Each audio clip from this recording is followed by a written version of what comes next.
don't know me, my name is James, and I am sharing for contribution today.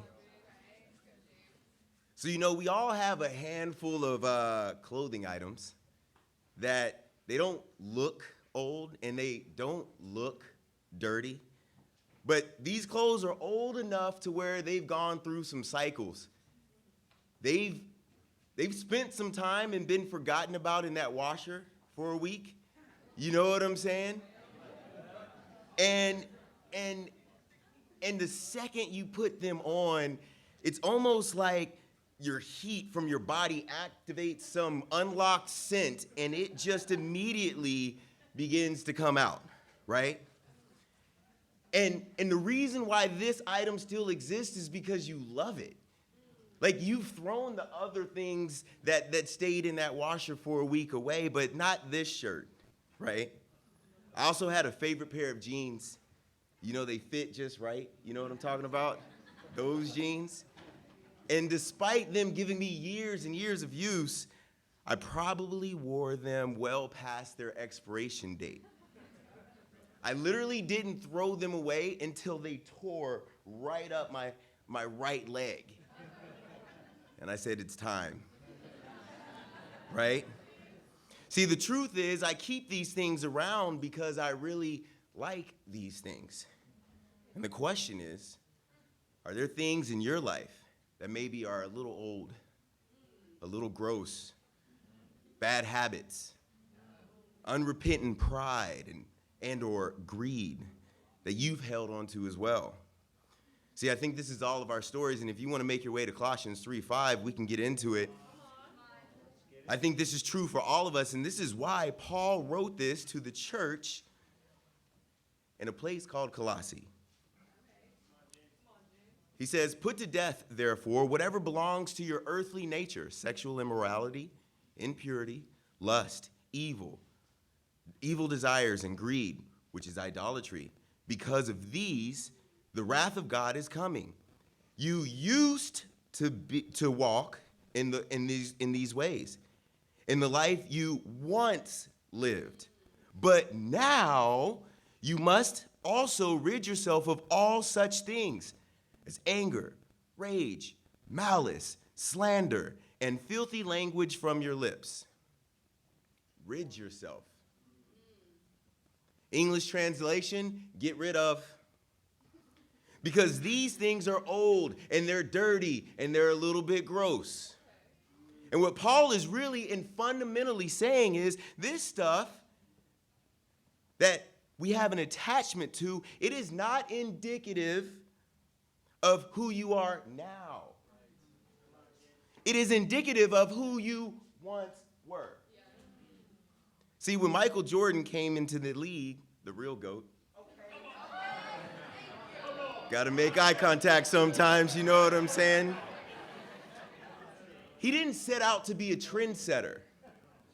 When he stopped wearing the traditional short basketball shorts and transitioned to the long, baggy ones, he simply did this because he was wearing his old North Carolina Tar Heel shorts, practice shorts underneath for good luck. He had an emotional attachment to the old, even though he was no longer a Tar Heel. He was a Bull, but he was still hanging on to the old at the expense of the new.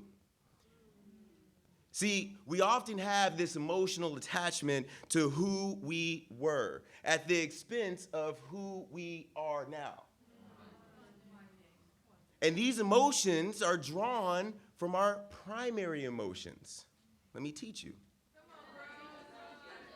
Happiness, sadness, fear, disgust, surprise, and anger. These are primary emotions that we all experience. And here's what we need to understand. These are all gifts from God. We were given these emotions to reflect God, who God is, although imperfectly. What's really important and vital for us to keep in mind is that our emotions, they can be decent passengers, but they are absolutely terrible drivers. And here's what I mean. Have you ever been on a road trip with your kids? My kids are here. If so, then you know what I mean. If it were left up to them, we would never make it to our final destination. Because if you give them control and we pull over every time they request ice cream, a snack, that they're tired, that they're bored, that they want to stretch their legs, you'll never make it. But on the flip side, the opposite is also true. If you tune them out, you might also miss something vital, like I'm feeling car sick, or I really need to go to the bathroom. The moral of the story is this. The one thing I would never do is I would never hand them the keys to the car and let them drive. Which is why we have to be and have the same type of awareness when we give those same keys to our emotions and let them drive our actions. So what should we do?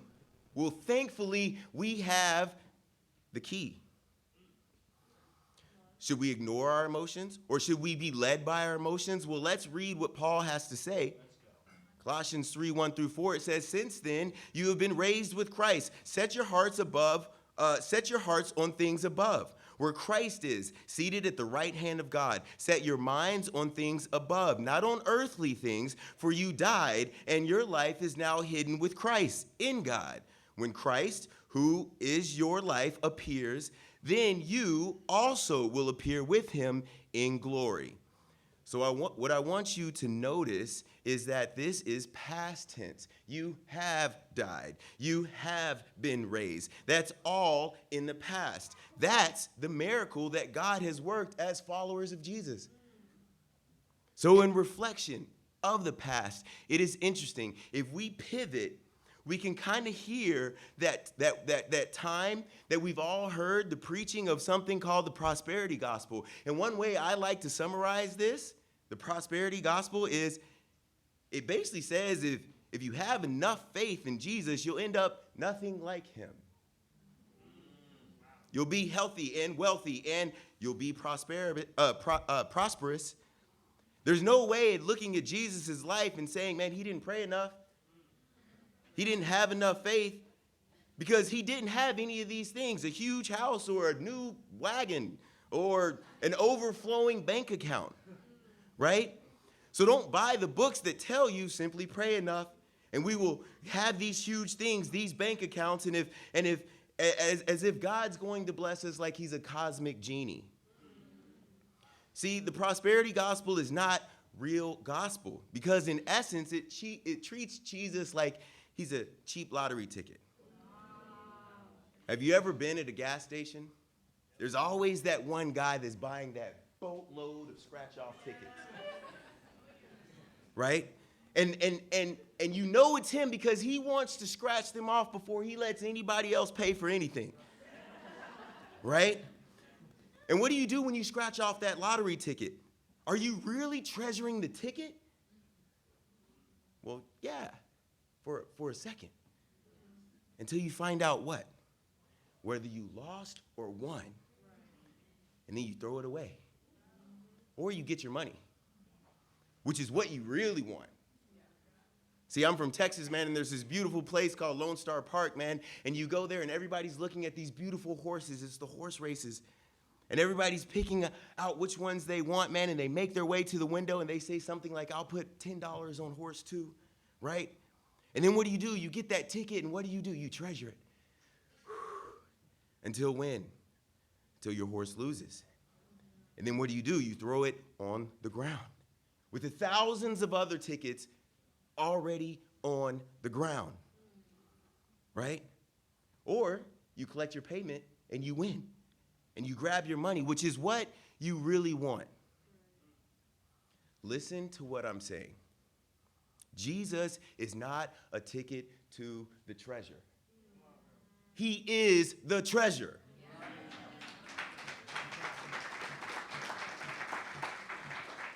To be a follower of Jesus means that he is the thing that we want, not a means to the end. He is the end. This is why the next part is so important, because Paul tells us how to navigate this all. Look at how it's bookended. He doesn't just tell us what to stop doing. He tells us what we should be doing. In Colossians 3:12 through 14, and I'm almost done. Therefore, as God's chosen people, holy and dearly loved, clothe yourself with compassion, kindness, humility, gentleness, and patience. Bear with each other and forgive one another. If any of you has a grievance against someone, forgive as the Lord forgave you. And over all virtues, put on love, which binds them all together in perfect unity.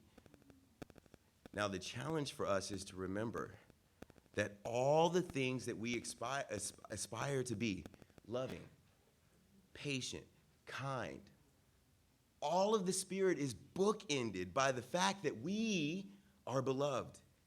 And because we are the beloved, we can in return give love.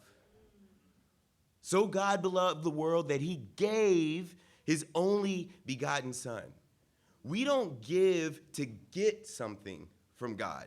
No, we give because he's already given us everything in Jesus. Let's reflect his generosity by giving with hearts full of gratitude and purpose. Thank you.